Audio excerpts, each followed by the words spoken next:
The city wore its loneliness like a second skin that night. Rain fell endlessly, blurring neon lights into long, trembling reflections on the pavement. Streetlights flickered like tired eyes, and the wind carried the scent of wet concrete and faint despair. Angela Moore walked carefully through the puddled street, her worn-out shoes squelching with every step. She held her daughter's small hand tightly, her other hand clutching a paper bag that carried their only meal. Her umbrella had long surrendered to the storm, its bent spokes jutting out like broken wings. Every drop of rain seemed to echo her exhaustion. She had lost her cleaning job 2 weeks ago. Rent was overdue. Bills stacked up like walls around her, and the electricity in their small apartment had been cut the night before. But she didn't cry anymore. She couldn't. When hardship becomes a routine, tears dry into silence. Beside her, little Lena, 6 years old, her dark curls matted by rain, walked barefoot. She didn't complain. She just looked up occasionally, her wide eyes trusting that her mother would find a way through the storm. The street was nearly deserted when Angela spotted him. A boy, maybe 10 years old, sitting near the grocery store steps. His clothes clung to his thin frame, and his skin was pale under the orange streetlight. His small hands were wrapped around his knees, trembling from the cold. Angela slowed her steps. Something inside her stirred, an ache, familiar and deep. He wasn't begging. He wasn't crying. He just sat there, as if the world had forgotten he existed. Angela paused under the store awning, glancing at the paper bag in her hand. Inside was a single serving of rice and beans, barely enough for her and Lena. Her stomach twisted with hunger. She hadn't eaten since the morning. The rain eased into a drizzle, and silence took over the street. In that silence, Angela felt the quiet pull of conscience, gentle but unyielding. Her gaze moved from the boy to her daughter. Lena met her eyes and gave a small nod, as if she understood without words. Angela knelt down slowly beside the boy. He flinched at first, startled by her presence. His eyes were a faded hazel, dull from hunger and sleeplessness. Angela's hands trembled as she opened the paper bag. Steam escaped, rising into the cold night air. She pushed the container toward him. The boy looked from the food to her face, confusion flickering across his expression. But Angela only smiled, tired, soft, and motherly. The boy hesitated for a moment before taking it, his fingers shaking. As he began to eat, Angela watched him quietly, rain dripping from her hair onto the pavement. There was no gratitude spoken, no acknowledgement. But the way he devoured each spoonful told her everything. He hadn't eaten in days. She stood up after a while, feeling the hollowness in her stomach deepen. The paper bag was empty, but her heart was full. As she took her daughter's hand again, she whispered a silent prayer to the rain. "May someone feed him again when I cannot." They walked away slowly, disappearing into the fog of streetlights and drizzle. Behind them, the boy kept eating until the container was empty. Then, for the first time that night, he smiled. The drizzle softened as Angela and her daughter walked home through narrow alleys, their clothes clinging to their skin. Hunger gnawed at her stomach, but she forced a smile for Lena's sake. Kindness doesn't fill the belly, she thought, but it fills the soul. And sometimes, that is enough to survive another day. When they reached their building, the power was still out. The stairway smelled faintly of damp plaster and old smoke. Angela guided Lena to their small apartment, lit a candle, and tucked her daughter into bed. The paper bag she once carried now sat empty on the counter, its thin walls still warm from the food that was no longer there. Angela looked at it for a long time, lost in the quiet ache between sacrifice and satisfaction. Outside, the rain continued to whisper against the window. Angela sat beside her daughter, watching her sleep peacefully. There was something sacred in that moment, something only mothers could understand, the silent joy of giving even when you have nothing left.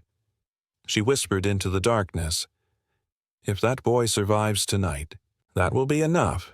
The next morning, the city smelled of renewal. The storm had washed the streets clean. The puddles shimmered under the rising sun.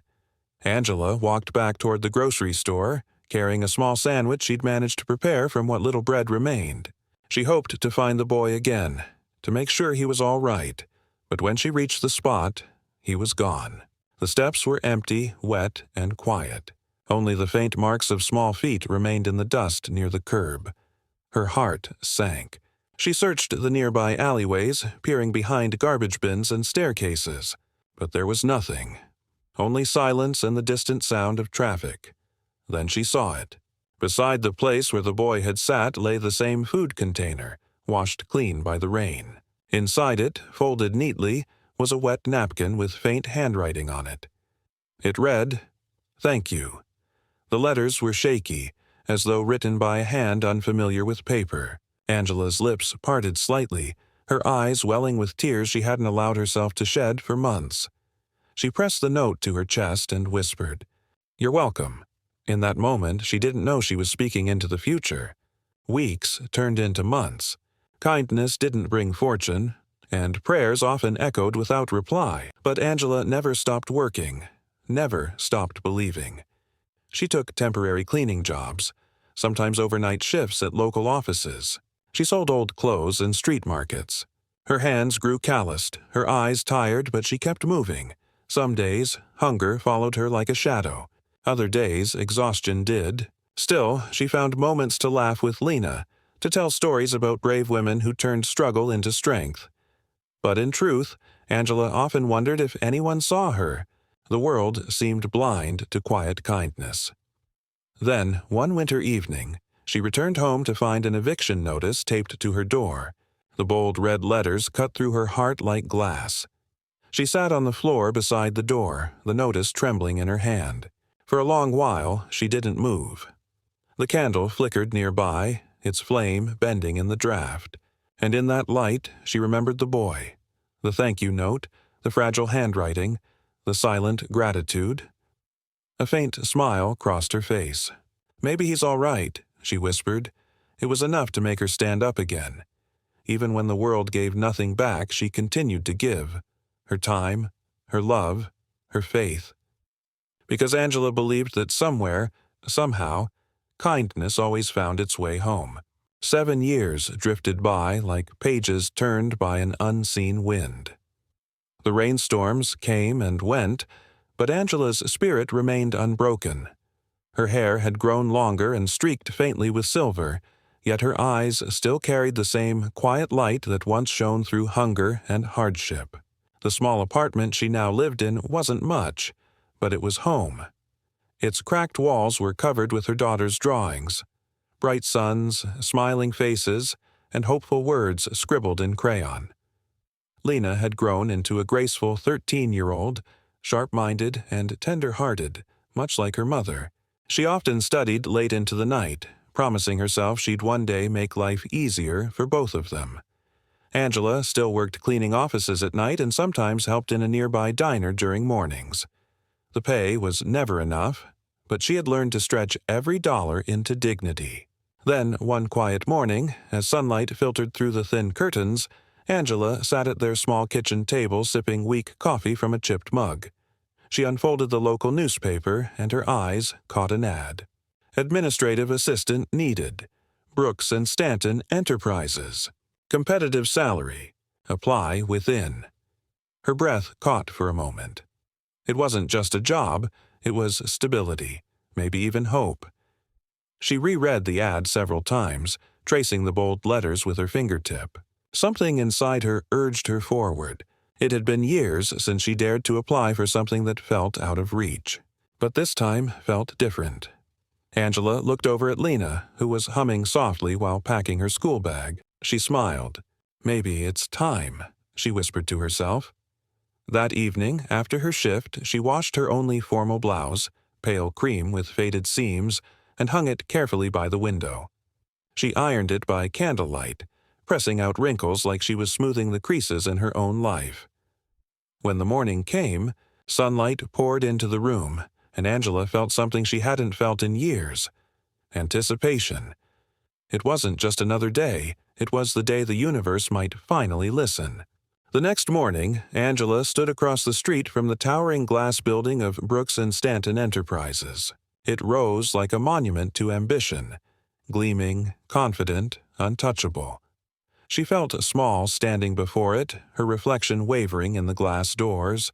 People passed her quickly. Men and women in sleek suits, heels clicking, ties straight, faces full of purpose. Angela's hands trembled slightly as she adjusted the strap of her old purse. Inside was her neatly folded resume, one page of dreams written on borrowed time. Her heart pounded, not from fear, but from the sheer weight of the moment. She had cleaned buildings like this for years, mopping floors and emptying bins while others discussed futures she could never afford. But today, she walked through those same doors as an applicant. The lobby was breathtaking. Marble floors polished like mirrors, chandeliers dripping with light, and a faint scent of jasmine and professionalism. Angela stepped up to the reception desk. The young woman behind it looked up with a polite smile that didn't quite reach her eyes. Angela gave her name softly, trying not to sound nervous. "Please wait in the lounge," the receptionist said, motioning toward a corner filled with velvet chairs and glass tables. Angela sat down, smoothing her blouse and clutching her resume. Her reflection in the table's glossy surface looked older, tired, but dignified. She took a deep breath. For the first time in years, she allowed herself to imagine what could be. Time moved strangely inside that waiting room. Each ticking second felt like a test of courage. A tall man in a navy suit called her name, and Angela rose to follow him. Her shoes clicked softly against the marble as they walked down a long hallway lined with framed photographs, faces of executives, smiling employees, and community events. She couldn't help but notice one large frame near the end of the hall, a photo of the company's founder shaking hands with a young man. The caption read, "Ethan Brooks, CEO." The name stirred something faint in her memory, but she couldn't place it. Inside the boardroom, the air was cool and professional. Large windows opened to a skyline painted in morning gold. Several people sat at a long table, papers neatly stacked before them. Angela sat down where she was told. Her heart thudded in her chest. Questions began. About her work experience, her reliability, her education. She answered honestly, her voice steady but soft. Some panelists nodded, others scribbled notes. Then the door opened. Footsteps entered. Firm, assured. A deep voice apologized for being late. Everyone at the table stood. Angela looked up. The man who entered was tall, with short, dark hair and eyes that seemed to carry both authority and gentleness. He moved with quiet confidence, his presence commanding without words. He was younger than she expected for a CEO. Early 30s. Perhaps. He smiled politely to the panel and took his seat at the head of the table. Then his gaze fell upon her. Something shifted. For a brief second, time fractured. The hum of the air conditioner, the sound of pen on paper, even the beating of hearts, all seemed to fade. He blinked, his expression tightening slightly as if recognizing something impossible. Angela looked down, unaware that the man before her was seeing a memory come to life. Ethan Brooks froze for a heartbeat, his gaze locked on the woman sitting before him. In the curve of her cheek, the calmness in her posture, he saw her, the woman who once knelt beside a starving boy under a flickering streetlight. The same warmth radiated from her eyes, though time had etched new lines around them. Angela, unaware, answered another question. Her voice was gentle, the same tone that once spoke softly in the rain. Ethan's throat tightened. He remembered the taste of that food, the warmth it brought when the world had turned cold. He remembered the way she smiled before disappearing into the storm. For years, he'd carried that night like a talisman. It had been the turning point, the night he decided to survive, to build, to give back. And now, fate had placed her before him again. As the interview continued, Ethan found it hard to focus on the words being said. His thoughts tangled with memory. When it ended, Angela thanked the panel, her voice trembling slightly from nerves. She stood, gathered her folder, and turned to leave. Ethan spoke quietly to the team. "I'd like to review this one personally." As she walked toward the elevator, Ethan stood by the window watching her figure recede into the crowd below. A lifetime ago, she had seen him as a hungry child. Now, he saw her as the woman who saved his life. In the quiet of his office, framed diplomas and polished glass reflected a life he had built from the narrow seams of a cold city night. Ethan Brooks, CEO, philanthropist, a name printed cleanly in newspapers and signed on foundations, sat for a long moment staring at an object he had kept hidden in a drawer for years. A small, slightly battered food container, its lid faintly scratched by time. He had kept it all these years as if it were a relic, as if a small piece of that night remained trapped inside the tin and could be untangled from his memory only when he needed courage. The memory returned to him with an immediacy that made his chest ache. He could feel the rain on his face again, the hunger dulling the world into a gray hush. He could see the woman's hands, roughened but tender, reaching out with warmth that ached more than any blanket. He could hear the rustle of that paper bag, smell the rice steaming into the damp air, taste the gratefulness that had seemed too large for his small body to hold. That single bowl of food had not been an isolated kindness. It had been a hinge. The warmth of that night stayed with him like a small, persistent light. He had clung to it the way a drowning man clutches a piece of driftwood.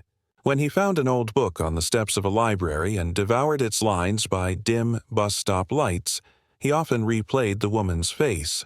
When a teacher offered him extra tuition, he thought of the stranger who fed him and decided to push harder.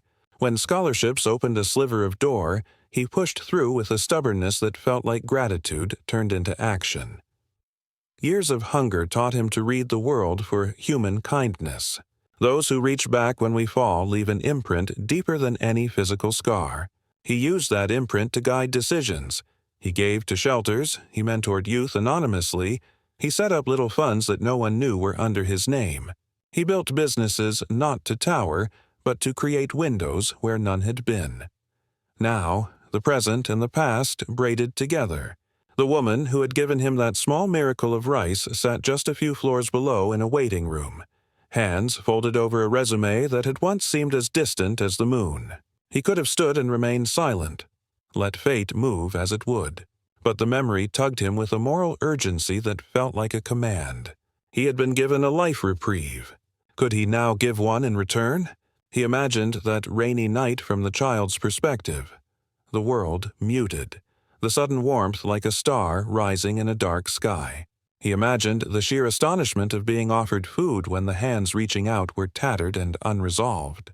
That astonishment had become the first stone in the steady path of his life.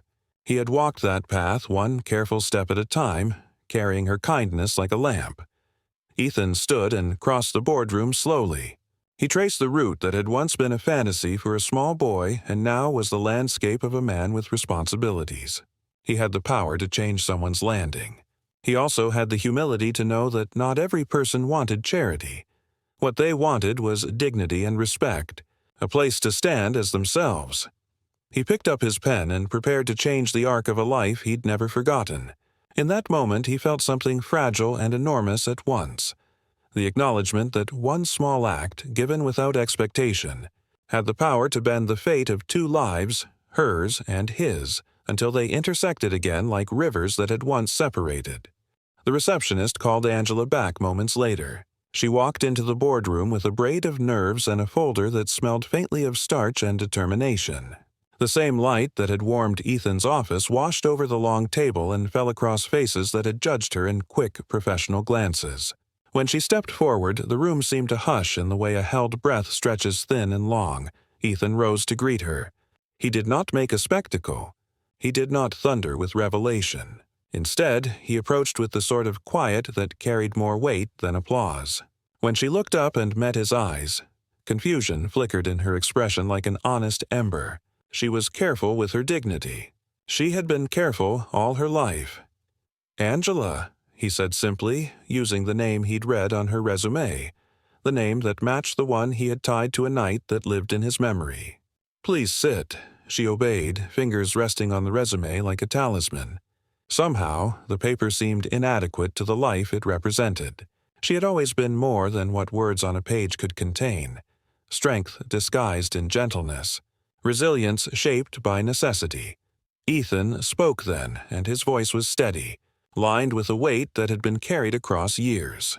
"You once showed me a kindness I never forgot." She blinked, startled but careful, and the panelists shifted in their seats, sensing an intimacy that none of them had been part of. Angela felt the old caution rise, a need to protect the fragile seams of private charity. She had given because she could not do otherwise. She had never wanted anything in return, Ethan continued. He told them, briefly but plainly, how a single night had altered the course of his life. He told them about hunger, about the small, baffling mercy of a stranger who had given when she had even less than he did. He told them how that small mercy had become a foundation for his decisions, the kind of decision that creates jobs, funds scholarships, and quietly rescues the overlooked. When he finished, he looked at Angela and offered what he called a job, but it was more than a position. The offer was generous, genuine, and precise: competitive salary starting immediately, stability with benefits, and a place in a program he had created to recruit people who demonstrated resilience, dignity, and lived empathy. No charity, he added, meeting her gaze directly. Employment, respect, the chance to be paid what you're worth. For the first time in years, Angela felt the strange noise of hope in her chest, like rain starting again after an endless drought. She had never imagined a world where a small act she had taken in desperation would echo back in this way. Tears gathered, unbidden and hot. She swallowed them down, unsure whether to accept what felt like grace or to stand too proud for such a gift. She thought of Lena at home, the drawings on the wall, the nights they shared stories by candlelight. She thought of the eviction notices, the quiet jokes whispered in the dark, the small crumbs of laughter they'd preserved like precious coins. She answered with honest gratitude, humility braided through each word. She did not ask why. She accepted. She shook his hand, and in that brief contact something monumental shifted. A human covenant sealed not in grand rhetoric, but in an exchange of dignity. Ethan watched her from a short distance with a hush of reverence. He had spent the years creating bridges he wished someone had built for him sooner. Today, that bridge reached across an asphalt river and offered a safe passage. Outside, the city had not changed. People still moved with business on their faces. Taxis still honked. Pigeons still folded and landed on stone. But for Angela, the world felt new, as if someone had lifted a heavy curtain and let sunlight fall on the small details she'd long taken for granted. She stepped into the light with the contract folded carefully in her bag like a secret. The paper burned softly with meaning, each word a promise that rippled across the future she had barely allowed herself to imagine. Angela's heart felt too large for her chest, funny and frightening at once. She took one long breath, the kind that smooths the inside of a person, and let the air fill her like a blessing. Lena waited at the corner where they had agreed, schoolbag slung, face flush with expectation. When mother and daughter saw each other, the world narrowed to that single meeting. No landlords, no bills, no nights too full of worry. Only the present. Two people who had kept one another alive through wit, prayer, and stubborn hope. They hugged hard, the kind of embrace that squeezes out old fears. Lena's small arms wrapped around Angela like a reed clinging to a shore. Angela's tears fell freely now, each droplet an answer to an unspoken litany of prayers. They walked hand in hand down the boulevard, the city moving around them but somehow quieter, as if making room for their relief. On the way home, she stopped at the small corner market and bought 2 steaming bowls of soup, the kind she had once given away with an ache of surrender. This time she paid for both. They sat on a bench under a steady sun, steam fogging the air between them, and ate slowly, savoring each spoonful in reverent silence. Angela tasted the soup like someone tasting a long-lost melody. Each mouthful tasted of years, of midnight shifts, of candlelit rooms, of whispered bedtime stories, and of a stranger who had made the impossible feel possible. Lena chattered softly about a future that may now hold college and warm apartments and late-night laughter instead of candlelight. As they walked the rest of the way home, Angela felt something she had seldom allowed herself, permission to breathe deep without immediate fear. The contract in her bag was not merely ink, it was the quiet revolution that comes when one human decides another human is worthy of trust. That evening, the park looked like a painted memory. The sky brushed in hues of orange and mauve, long shadows of trees stretching like quiet arms. Angela and Lena sat on their favorite bench, a modest place near an old oak that flared gold in autumn light. They had come with 2 modest sandwiches and a thermos of tea, the kind of simple meal that felt like celebration. Across the path, a young boy around 10 lingered near the bushes. He watched with hungry eyes and the cautious posture of someone who has learned to measure the world in small increments. Angela noticed him. She saw a reflection of a night long ago, the curve of his shoulders, the way he folded into himself. Without a second thought, she rose and brought the extra sandwich and a warm cup of tea. The boy hesitated. He had been taught to be wary of offerings. But when Angela knelt and offered him the sandwich with the same softness she'd once shown a stranger under streetlights, his resistance melted. He accepted with tentative hands, as if the universe had given him permission to receive. Lena watched with a tight, glowing pride. "Mom," she said softly, "you always know." Angela smiled and ruffled her daughter's hair. "We don't keep kindness for ourselves," she said. "We pass it along." They spent the rest of the evening talking about small things, school projects, Lena's art, the way light fell on the river. The boy sat with them until dusk and then quietly left with a small wave. He carried the memory of a warm sandwich and, perhaps, a new thread of trust. In the weeks that followed, Angela began her new position. The work was honest and full of meaning. She found her days filled with new routines and connections, people who listened, schedules that made sense, a paycheck that could keep the lights on without rationing the heat. Ethan visited sometimes, but never to boast.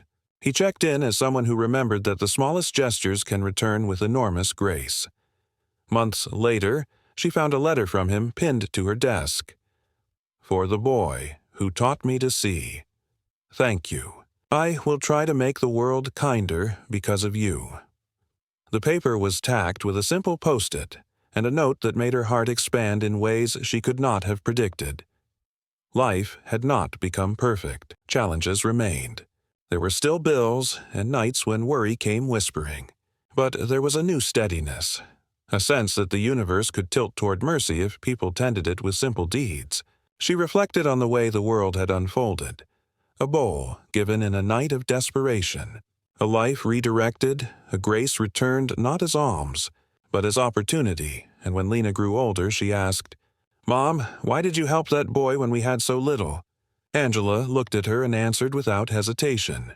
"Because someone's small kindness can become someone else's reason to build a future. We do not know whose life we might change." They continued to live with humility and a fierce tenderness. Angela's small act that night had not created fame or fortune, but it had set in motion a moral economy where kindness compounds. Ethan never called it repayment. He only called it remembering. The world they both moved through changed, imperceptibly and then unmistakably, by the accumulation of mercies. The final frame lingered on Angela, Lena, and a new boy walking away from the bench under a twilight sky. The camera pulled back slowly until the park was a small island of light in a city that, once again, contained lives intersecting in ways no one could completely narrate. Grace, they learned, is not an ending. It is the passing of warmth from one hand to another, a chain of small mercies that travels across years until it loops back into the life that set it in motion, until a single bowl of rice becomes the foundation for a world kinder than it had been.